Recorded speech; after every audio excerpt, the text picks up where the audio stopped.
کہ وہ کانگریس سے اتحاد کرتے، پہلی بات۔ دوسری بات یہ ہے کہ کانگریس کے ساتھ اتحاد نے میرے خیال میں، میری ناقص رائے میں، ایک فائدہ یہ پہنچایا کہ یہ جو پشتونوں کی تحریک تھی، جو اس وقت شمال مغربی سرحدی صوبہ جو پختونخوا اس کا اپنا اصلی نام ہے، یہ ایک پہاڑوں میں بسنے والے لوگوں کی ایک الگ تھلگ سی تحریک تھی۔ یہ جو کانگریس کے ساتھ اتحاد کرنے میں ان کو ایک مین سٹریم میں جانے کا موقع ملا پورے بر صغیر میں، اور سارے مذاہب کے لوگوں سے، ساری زبانوں کے لوگوں سے، مختلف ثقافتوں کے ساتھ مل کر ان کو کام کرنے کا موقع ملا، جس میں ان کے اندر ایک وسیع نظری پیدا ہو گئی۔ اور یہ میرے خیال میں ابھی تک ہماری تحریک کا بہت بڑا اثاثہ ہے۔ اس لیے آپ نے دیکھا کہ پاکستان بننے کے بعد بھی جب نیشنل عوامی پارٹی بننے کی بات ہوئی تو یہ باچا خان اور خدائی خدمتگار اس میں پہلی صف میں تھے۔ اس کے علاوہ پاکستان میں جب بھی جمہوری تحریکیں چلی ہیں وفاقی جمہوریت کے لیے، آپ نے دیکھا کہ پشتونوں نے کبھی اس سے گریز نہیں کیا، ہچکچاہٹ محسوس نہیں کی۔ تو اس کی وجہ یہ تھی کہ وہ جو مین سٹریم کی سیاست تھی کانگریس سے ساتھ کرنے میں، تو میرے خیال میں اس میں کوئی غلط بات نہیں تھی۔ ساری دنیا میں جب آزادی کی تحریکیں چلتی ہیں اس میں مختلف دھارے ہوتے ہیں۔ اصل مقصد یہ ہے کہ ان کا ہدف کیا ہے۔ ہدف ان کا، میں سمجھتا ہوں کہ باچا خان کا ہدف مکمل آزادی تھی، اور مسلم لیگ سے تھوڑا سا اس میں فرق یہ تھا کہ مسلم لیگ نے جو سٹیٹس کو تھا نوآبادیاتی کالونیل، اس کو ختم نہیں کیا، اور یہی وجہ ہے کہ جو حکمران بیوروکریسی تھی، جاگیرداروں کے ساتھ مل کر انہوں نے قائد اعظم محمد علی جناح اور لیاقت علی خان کی وفات کے بعد انہوں نے اقتدار پہ قبضہ کیا۔ لیکن باچا خان اور خدائی خدمتگار یہ نہیں چاہتے تھے، ان کا جو تصور تھا آزادی کا وہ الگ تھا۔ تو میں سمجھتا ہوں کہ یہ جو بر صغیر کی مین سٹریم کی سیاست تھی، اس نے پشتونوں کی قومی تحریک کو فائدہ پہنچایا۔ مگر کانگریس کا الہی بننے کا فیصلہ تنہا باچا خان کا نہیں تھا، اس کے لیے باقاعدہ جرگہ طلب کیا گیا، اور پھر سب نے دیکھا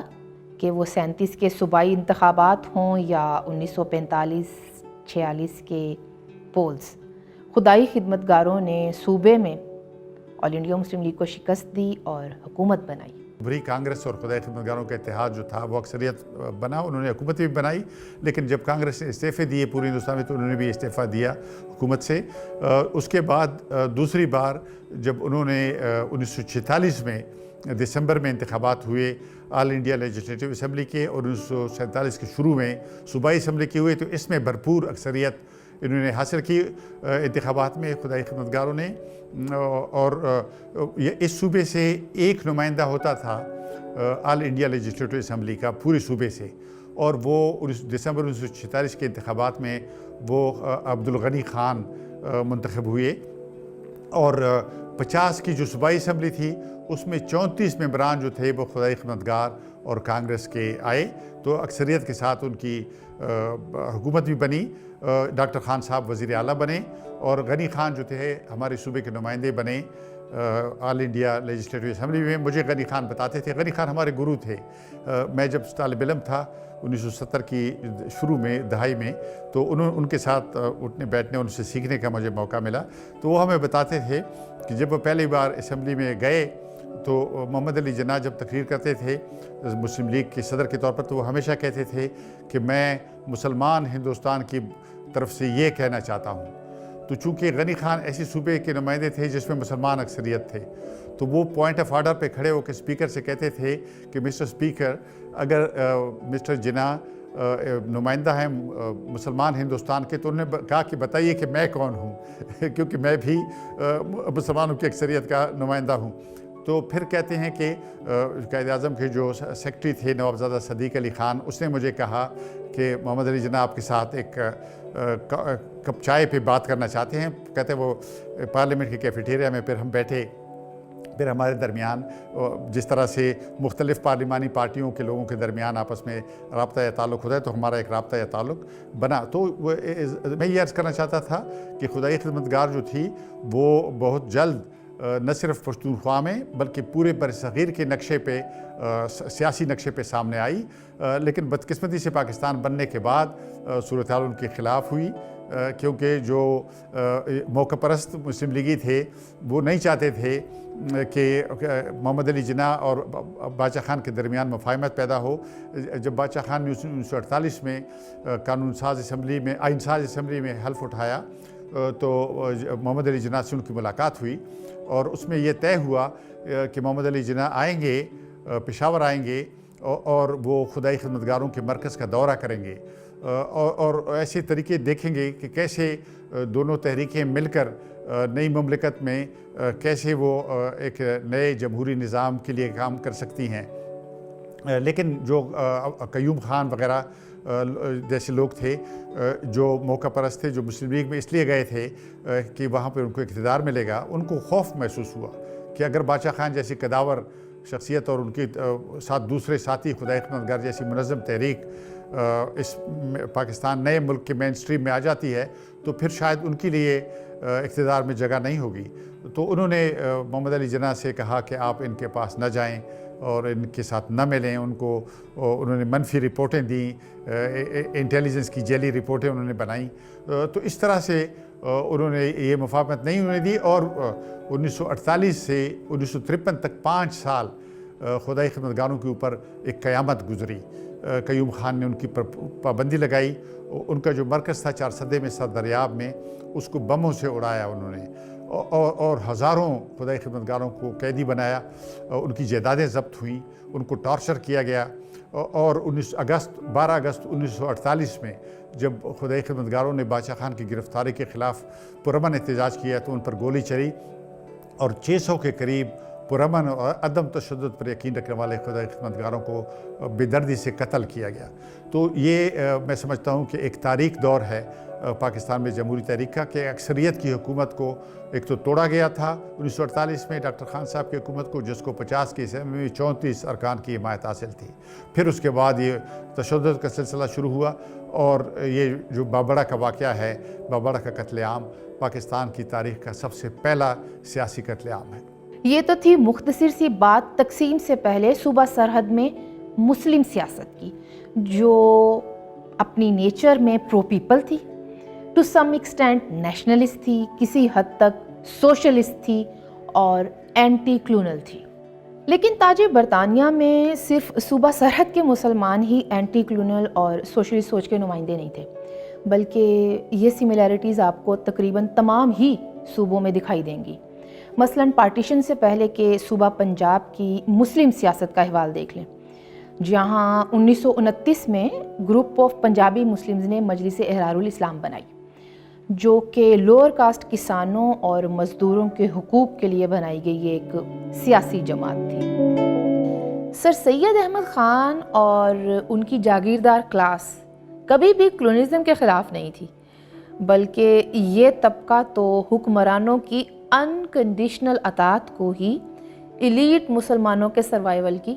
وجہ سمجھتا تھا۔ 1936 ਦੇ ਵਿੱਚ ਯੂਨੀਅਨਿਸਟ ਪਾਰਟੀ ਜਿਹੜੀ 100 ਸੀਟਾਂ ਜਿੱਤ ਕੇ ਆਪਣੀ ਪੰਜਾਬ ਦੇ ਵਿੱਚ ਆਪਣੀ ਹਕੂਮਤ ਬਣਾ ਲੈਂਦੀ ਹੈ ਔਰ ਜਦੋਂ ਕਿ ਉਸ ਤੋਂ ਪਹਿਲਾਂ ਜਿਹੜੀ ਲੀਡਰਸ਼ਿਪ ਸੈਂਟਰ ਦੀ ਹੈ ਮੁਸਲਿਮ ਲੀਗ ਦੀ, ਜਦੋਂ ਵੀ ਪੰਜਾਬ ਵਿੱਚ ਆਉਂਦੀ ਹੈ ਇੱਥੇ ਉਹਨਾਂ ਨੂੰ ਕੋਈ ਲਿਫਟ ਹੀ ਨਹੀਂ ਕਰਾਈ ਜਾਂਦੀ। ਉਹ ਮਿਲਣ ਆਉਂਦੀ ਹੈ, ਜਿਹੜੀ ਸਾਡੀ ਸਭ ਤੋਂ ਵੱਡੀ ਲੀਡਰਸ਼ਿਪ ਹੈ ਲਾਹੌਰ 'ਚ ਆਉਂਦੀ ਹੈ, ਇੱਥੇ ਉਹਨਾਂ ਨੂੰ ਕੋਈ ਮਿਲ ਨਹੀਂ ਰਿਹਾ। ਯੂਨੀਅਨਿਸਟ ਵਾਲੇ ਸਮਝਦੇ ਨੇ ਕਿ ਅਸੀਂ ਤਾਂ ਇੱਥੇ ਜਿੱਤੇ ਪਏ ਹਾਂ, ਅਸੀਂ ਮੁਸਲਿਮ ਲੀਗ ਨੂੰ ਕੀ ਸਮਝੀਏ। ਲੇਕਿਨ 36 ਦੇ ਵਿੱਚ ਇਲੈਕਸ਼ਨ ਜਿੱਤਣ ਤੋਂ ਬਾਅਦ ਐਸਾ ਕੀ ਹੁੰਦਾ ਹੈ ਕਿ 1937 ਦੇ ਵਿੱਚ ਜਿਹੜਾ ਸਰ ਸਿਕੰਦਰ ਯਾਦ ਜਿਹੜਾ ਵਜ਼ੀਰ ਆਜ਼ਮ ਹੈ ਪੰਜਾਬ ਦਾ, ਉਸ ਵਕਤ ਪੰਜਾਬ ਦੇ ਚੀਫ ਮਿਨਿਸਟਰ ਨੂੰ ਪੰਜਾਬ ਦਾ ਵਜ਼ੀਰ ਆਜ਼ਮ ਕਿਹਾ ਜਾਂਦਾ ਸੀ, ਉਹ ਜਾਂਦਾ ਹੈ ਲਖਨਊ ਦੇ ਵਿੱਚ, ਉੱਥੇ ਜਾ ਕੇ ਤੇ ਉਹ ਸਿਕੰਦਰ ਜਿਨਾਹ ਪੈਕਟ ਕਰ ਆਉਂਦਾ ਹੈ ਜਿਨਾਹ ਦੇ ਨਾਲ। ਇਸ ਗੱਲ ਦੀ ਕਦੀ ਵੀ ਸਮਝ ਨਹੀਂ ਆਉਂਦੀ।